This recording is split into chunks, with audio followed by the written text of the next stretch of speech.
In this video I'm going to show you how to rewind the string trimmer line on this Toro 60 volt flex force string trimmer.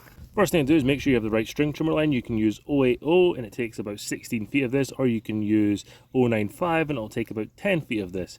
Make sure you have no string trimmer line left in your string trimmer. If you don't know if you do or not, find the little tabs on the side. Here's one here, press that in.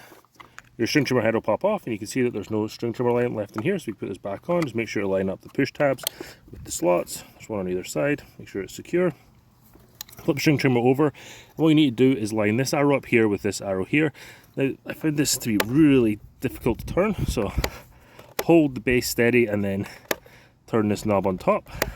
And with these arrows lined up, you should be able to see through this eyelet and see where you're going to thread the string trimmer line into. And I can't quite see through there with the string trimmer line. The spool isn't quite lined up, so you do need to back this off a little bit. Just going to back this round.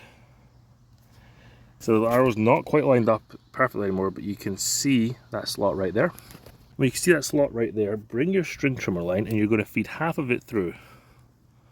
So go through, and it should come out the other side like that. So you have half of it on one side and half of it on the other.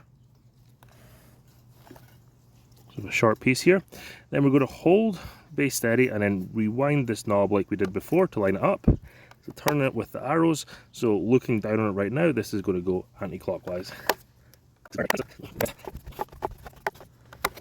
going to leave 4 inches or so out at the end of the string trimmer, and that's how to rewind the string trimmer line on this Toro 60 volt string trimmer.